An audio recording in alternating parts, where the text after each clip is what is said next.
After you build your pump, you're going to test your pump using a testing apparatus in order to analyze the efficiency of your pump. To learn how to analyze the efficiency of your pump, let's talk about how to do efficiency analysis. Efficiency is usually expressed as a percentage between 0 and 1%. If something has 100% efficiency, that would mean that all the energy put into the system is converted into useful work. An efficiency of 0 would mean that no useful work is gained from the system. A tangible example of efficiency that you probably experience every day is your car. Cars have a lot of losses. Specifically, looking at the engine, you can see that the engine itself only runs about 30% efficiently. There's lots of losses due to friction or pumping or combustion. Power to the wheels, you're looking at 17 to 21% losses. And so it's kind of amazing that even though it's not that efficient of a machine, they still get us from point A to point B, and they're still able to do what we want them to do. But there's a lot of room for improvement. Another interesting fact is how efficient are we as human beings? We are actually only about 20 to 25% efficient. We convert about 20 to 25% of the food that we take in, those calories, that energy that we take in, into mechanical energy. If you eat a 100-calorie snack bar, you only use about 20 to 25 of those calories to make yourself move or to lift something or to make something happen, which I think is kind of interesting. I would have thought that we were more efficient than that. So let's look at how this is going to relate to your pump. For your pump, we're going to measure the efficiency of the energy conversion process. Efficiency is defined as the useful energy out of a system over the energy put into a system times 100%. So you take that ratio of output versus input and you get an efficiency value.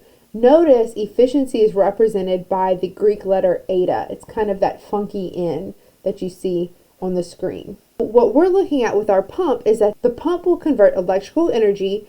We have our DC motor that we're going to connect to a power source. So it's going to take that electrical energy in and it's going to move fluid. And so it'll be fluid energy out. So at the exit tube, the fluid energy will be evaluated as the potential energy of the fluid due to a change in elevation. So how high does it pump the water? And then also the kinetic energy of the fluid at the exit of the tube. Pictured on the screen are images of the testing apparatus that you are going to use to collect your pump data. You can see that we have a pump that's going to be connected to a power source. And then we also have a reservoir of water that the pump is going to draw water from and pump water up the water column tube. You're going to measure what's called pump head. Pump head is measured from the top of the water in the reservoir tank to the height that the water is reaching in the collection column. This height will be used to calculate potential energy. And then we also have water exiting the system. The water that exits the system will then be used to help us calculate mass, velocity, and specifically kinetic energy. Watch this video to help you visualize how you'll be collecting data to perform your pump efficiency analysis.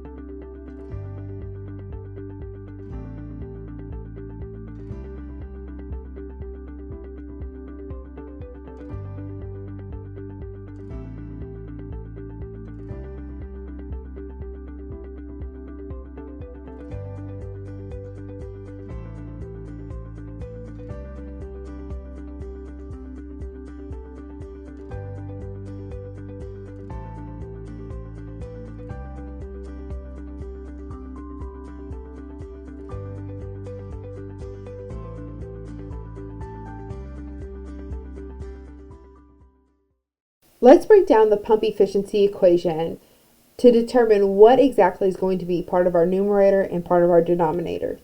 First, we have the energy input to the system. That's going to be our electrical energy. Our electrical energy into the system is through that DC motor. We have current and voltage that's associated with that DC motor, which gives us power. And we're going to multiply power times time in order to get us our units of joules, which is what we want since we are looking for energy. Power is voltage times current, and we'll multiply that by time in order to get voltage times current times time, which equals our electrical energy. If we break down our units, we know that the units of power are watts and the unit for time is seconds. A watt can break down into a joule per second. If we multiply that by time, which is seconds, we see that seconds cancel out and we're left with a joule. A joule is a unit of energy, and that is what we are looking for because we're trying to find the electrical energy input to the system. So we can replace our denominator. Instead of energy input, we can put VIT, voltage times current times time. Now let's look at that numerator. We have the potential energy plus the kinetic energy is the energy out of the system. So for potential energy, we're looking at the weight times the height, because specifically we're looking at gravitational potential energy. And so weight times height gives us a Newton for weight, and height is meters. Notice how we are exclusively working in the metric system. Because our electrical energy is in joules, we want our potential energy and our kinetic energy to match those units, and so we'll stay in the metric system for all of these calculations. When you have a Newton times a meter, that is also called a joule. So a joule is a unit of energy, which is a Newton meter, and so that checks out with what we were expecting to get because we wanted potential energy. Going a little bit deeper, note the weight that you are using in your formula is the weight of the water collected as it exits the system over a certain amount of time. Weight is mass times gravity, where gravity is 9.81 meters per second squared. We'll use that gravitational constant throughout this quarter and subsequent quarters. Kinetic energy is 1/2 mass times velocity squared. Mass is in kilograms and velocity is meters per second. Meters per second is squared, leaving us with units of kilograms times a meter squared per second squared. If I break it up into a kilogram times a meter per second squared times meters, then I can see that a kilogram times a meter squared is actually a Newton. We can rewrite that in terms of a Newton, and it's a Newton times a meter, which is a joule. And again, that checks out with what we were expecting to get unit-wise. It's a good practice to note how your units break up into smaller components so that if you have these different units throughout your problem, you can better understand how the behavior of your numbers and your units and your quantities are working together. Now we can replace the numerator of our efficiency equation with our kinetic and potential energy. So we have efficiency, remember it's that Greek letter eta, equals weight times height plus 1/2 mass times velocity squared, divided by voltage times current times time times 100%. So let's see how we're going to specifically use this efficiency equation with our pump analysis. We will have to measure the height that the water is pumped to, the current through the pump, the voltage as the pump is running, the length of time, which we will set to 20 seconds, and the volume of the water. Notice we're going to collect that in liters. So with this information, how do we find V, or velocity? Well, you can measure volume, and you can calculate the cross-sectional area of the exit tube that the water exits from. These two pieces of information will help you calculate velocity. If we have volume and that area, and we know the time that we have set for our measurements, then we can use those quantities to find velocity. Notice volume is a meter cubed, area is a meter squared, and time is seconds. If you have a meter cubed divided by a meter squared times seconds, you can cancel out meters squared from the numerator and denominator, and you're left with meters per second. So we have an equation for velocity, which is volume per area times time. Now notice that the area is that cross-sectional area. It's not a surface area, it's that circular area that the water exits out of the tube. Now that we know how to find velocity, how do we find m? How do we find that mass? Well, you can measure it using a scale, or you can calculate it by using your volume and your density. Because volume is equal to mass over density, and density is a material property, we can find the mass by rearranging that expression. We can say mass is equal to volume times density. So if we measure volume and we know density, because as long as you're using water, the density will not change, you can have your volume times your density to get mass. Quick unit analysis shows that volume is meters cubed, density is a kilogram per meter cubed. You can cancel out your meters cubed and you're just left with a kilogram, which is a unit of mass. I do want to point out that the Greek letter rho is often used to represent density.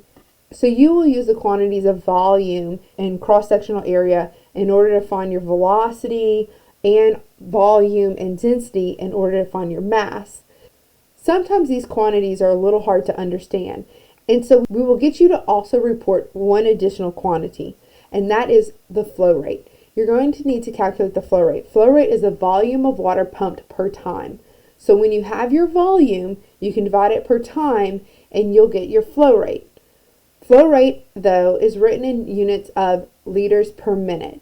You'll see in the example problem why we write it in terms of liters per minute instead of meters cubed per second, which you could get if you used the pure numbers from your analysis. Also notice that flow rate can be calculated by velocity times area.